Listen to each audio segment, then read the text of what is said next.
آپ کے سامنے سیدنا عثمان غنی رضی اللہ تعالی عنہ کی سیرت طیبہ کے بارے میں چند گزارشات عرض کرنی ہے۔ وہ اس لیے کہ 18 ذی الحجہ کو سیدنا عثمان غنی رضی اللہ تعالی عنہ کی شہادت کا دن ہے، اور صحابہ کرام وہ ہستیاں ہیں کہ جن کی تذکرے ہم اپنی نئی نسل کے سامنے صبح شام کرنا چاہیے، کیونکہ یہ وہ بابرکت ہستیاں ہیں کہ ان کا ذکر کرنا باعث برکت ہے، باعث خیر ہے، باعث نجات ہے۔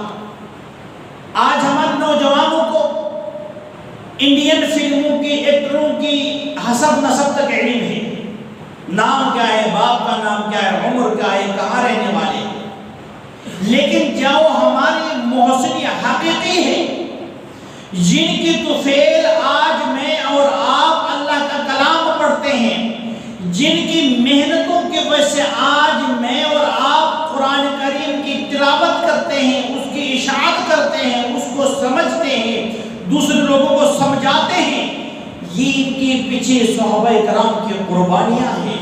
انہوں نے قربانی دے کر یہاں تک دین ہمارے سامنے آئی ہے۔ آج میں اور آپ جو کلمہ پڑھتے ہیں لا الہ الا اللہ محمد رسول اللہ، اس کلمہ کے پیچھے صحابہ کرام نے بڑی قربانی دی ہے۔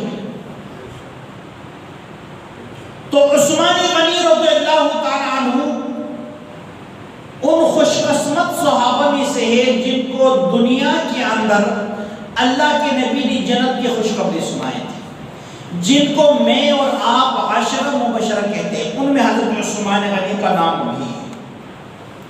اور پھر حضرت عثمان غنی ان خوش قسمت افراد میں سے ہے جن کو خلفائے راشدین کہتے ہیں۔ کیا کہتے ہیں پہلے بھائی؟ خلفائے راشدین، جو 4 خلیفے ہیں، وہ تمام صحابہ کرام میں افضل ہے۔ سب سے پہلے سیدنا ابوبکر صدیق، دوسرا نمبر سیدنا عمر فاروق، تیسرا نمبر سیدنا عثمان غنی، چوتھا نمبر سیدنا علی المرتضی رضی اللہ تعالی عنہ۔ ان میں سے تیسرا نمبر سیدنا عثمان غنی کا ہے۔ جب آقا علیہ السلام نے اپنی اس دین کی دعوت جب شروع کر دی، جس وقت یہ پیغام دینا اتنا مشکل تھا جیسے کہ انگارے کے اوپر پاؤں رکھنا، اس سے بھی زیادہ مشکل تھا کہ بھائی 360 کو جھٹلاؤ، ایک کو اپناؤ۔ کوئی بھی شخص تیار نہیں تھا مکہ کے اندر۔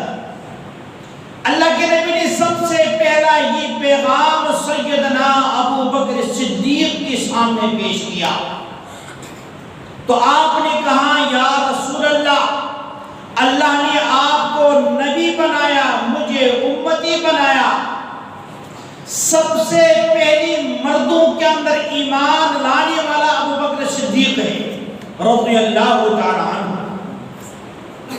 عثمان غنی کا تعلق ابوبکر صدیق کے ساتھ دور جاہلیت سے تھا، تعلق تھا دوستی والا، تعلقات والا۔ سیدنا ابوبکر صدیق نے کہا یا رسول اللہ، اب تو میں آپ کا امتی بن گیا، جو کلمہ آپ نے پڑھایا میں نے زبان سے ادا کر دیا، دل سے اس کا تصدیق کر دیا، اب میرا کام کیا ہے، کرنا میں نے کیا ہے؟ اللہ کے نبی نے فرمایا ابوبکر، جو کام میرا ہے وہ کام تمہارا ہے۔ میرا کام کیا ہے؟ دین کی تبلیغ کرنا، ترویج کرنا۔ تمہارا کام بھی یہ پیغام پہنچانا ہے۔ اگرچہ پیغام پہنچانے کی کیفیت الگ الگ ہے، مدینہ منورہ کے اندر اس پیغام کی کیفیت الگ تھی، یہاں تبلیغ کی کیفیت الگ تھی۔ تو آپ سیدھا حضرت عثمان غنی کے پاس حضرت ابوبکر صدیق گئے، کیونکہ دوست تھا۔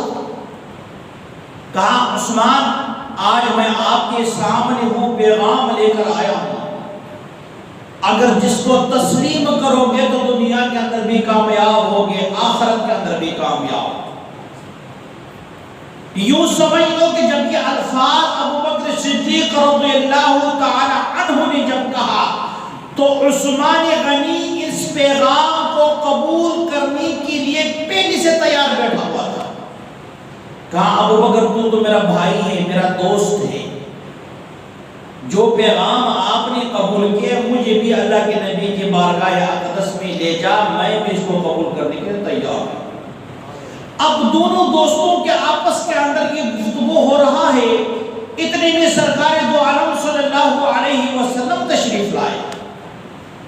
یوں سمجھ لے کہ ایک پیاسا بندہ ہے جس کو پیاس لگی ہے، تو اس وقت اگر وہ کنواں آ کے اس کے سامنے آ جائے تو اس کو کیا کتنی خوشی ہوگی. اب یہ دونوں ہدایت کے پیاسے تھے، اللہ نے ساقی کوثر کو انہیں کے پاس بھیج دیا. کہا عثمان میں تمہیں وہ پیغام، بلکہ کیا فرمایا عثمان اللہ کی جنت کو قبول کرو. حضرت عثمان نے کہا یا رسول اللہ، عثمان ابن عفان اس جنت کی قبول کرنے کے لیے سے تیار بیٹھا ہے. فرمایا قولوا لا الہ الا اللہ تفلحون.